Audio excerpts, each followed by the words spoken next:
Bonjour et bienvenue dans cette vidéo. Je vais te parler de la peur du handicap. Je suis Maïti, sage-femme, coach, écrivaine, passionnée de la vie et femme. La peur du handicap fait partie de ces 3 peurs fondamentales dont je t'ai parlé dans une petite vidéo. Si tu ne l'as pas regardée, je t'invite à aller la voir en tout premier. Les 3 peurs fondamentales, c'est la peur de mourir, la peur de la folie et la peur du handicap, donc la peur de perdre son intégrité corporelle. Je la connais bien, cette peur, puisque c'est la peur fondamentale qui m'habitait.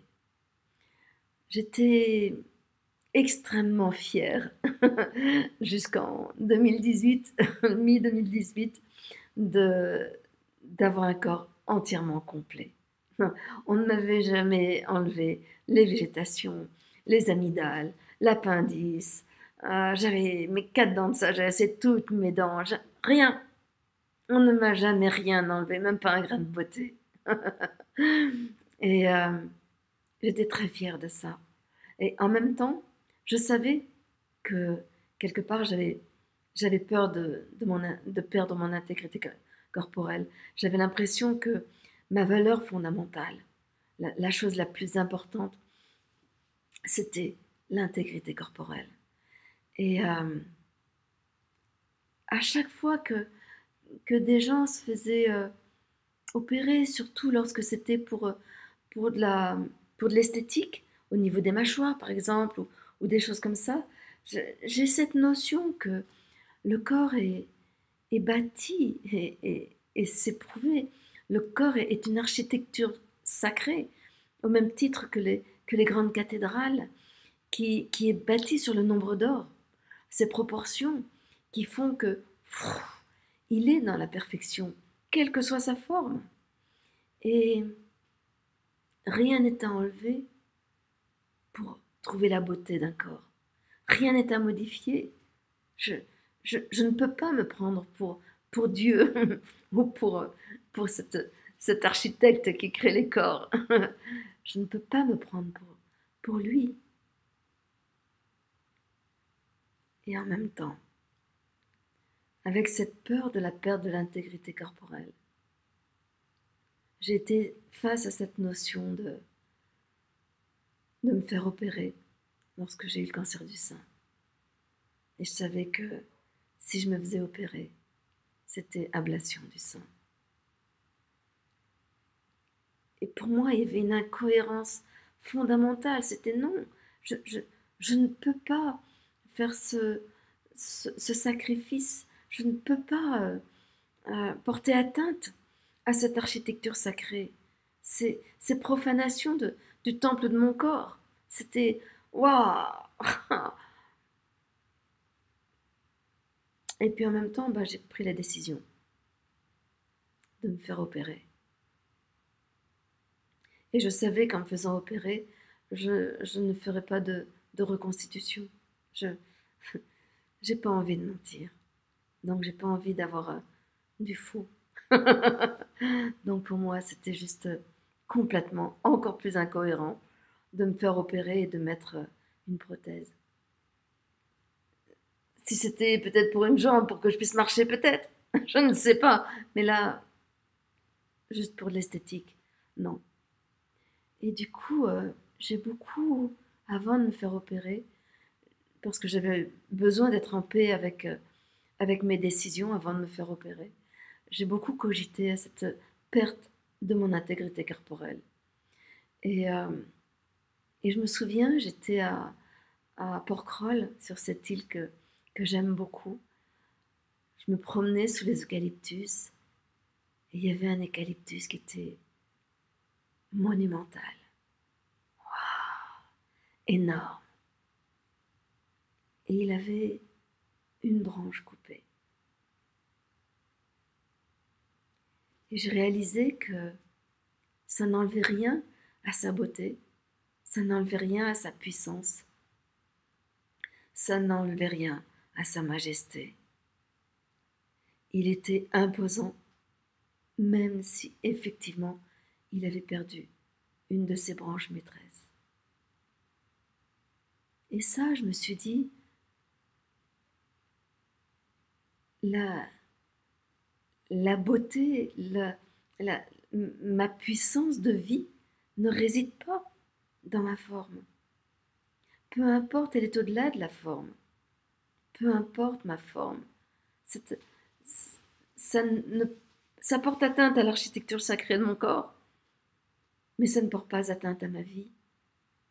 Et je peux être pleinement vivante avec un corps qui a été quelque part mutilé, mais en même temps, est-ce que ce qui va faire la mutilation, ce n'est pas le fait que je regarde cela au travers de ce concept-là? C'est une cicatrice de la vie, voilà, qui parle de moi. Je suis comme ça, maintenant. Je suis une Amazone. Mais est-ce que ça a changé quelque chose à l'intérieur de moi, en dehors de me faire grandir? Et en même temps, peut-être que je n'ai pas compris, puisque quelques années après, je perdais 14 centimètres en 3 mois. Donc là, grande transformation de mon corps et, et perte de ses proportions du nombre d'or. Je m'en suis rendu compte lorsque la première fois que j'ai refait du yoga et je me suis dit ah, ça ne marche plus comme avant. Il y a des postures où je peux pas passer comme avant.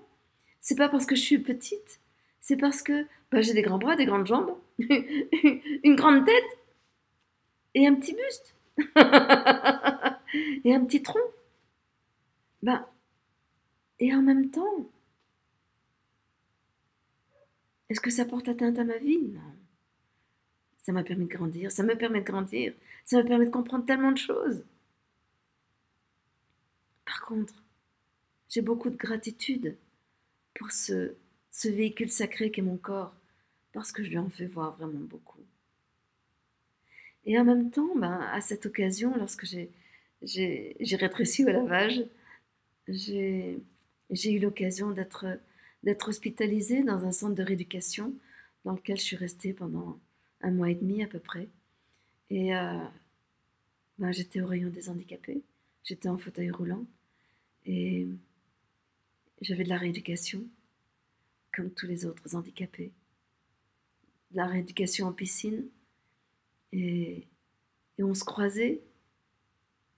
Et quelle humanité, quel rayonnement dans ces corps déformés. Je me souviens d'une femme, on était obligé d'attraper son corps avec une sorte de petit hamac pour pouvoir l'enlever de son fauteuil roulant et la déposer dans l'eau. Et une fois qu'elle était dans l'eau, ses corps déformés revivaient. Le mien aussi. Mais c'est pas parce qu'on était hors de l'eau que la vie s'arrêtait à l'intérieur de nous. Il y avait une, une tolérance impressionnante entre nous et entre tous les gens. J'ai été très très touchée par ça. Et je me suis dit, mais pourquoi avoir peur du handicap? C'est même si effectivement je suis amenée à rester dans un fauteuil roulant tout le reste de ma vie, euh, waouh, je peux faire tellement de choses. C'est- on se rend compte qu'il y a des gens qui sont des personnes qui n'ont pas de bras, pas de jambes et qui arrivent à peindre. On voit les Jeux Olympiques handicap, mais c'est le, le fait de perdre son intégrité corporelle, ça peut m'amener à m'en lamenter parce que je regrette ce qu'il y avait avant, je m'accroche à ce qu'il y avait avant. En même temps, mais c'est tellement beau de traverser cela, de, de garder toute ma majesté, toute ma dignité, quoi qu'il arrive à mon corps. Ce n'est pas parce que je suis obligée de remettre des couches parce que je suis, pour je ne sais quelle raison ou autre, que je perds ma dignité, je perds mon orgueil, mais pas ma dignité, pas ma majesté. Et c'est ça dans la vieillesse. Dans la vieillesse, on perd petit à petit, non pas son intégrité corporelle, mais la liberté que l'on a dans notre corps. Et en même temps, n'est-ce pas simplement pour nous amener à arrêter de courir, à amener un peu d'immobilité dans notre vie, à nous apprendre à ne rien faire, à nous défaire pour pouvoir nous refaire autres, pour pouvoir nous refaire dans l'être et non dans la course. Voilà sont mes pistes de réflexion. Il y en a tant d'autres. Et toi, quelles sont-elles? Je t'invite à te poser ces questions. Qu'est-ce que tu as peur dans la perte de l'intégrité corporelle?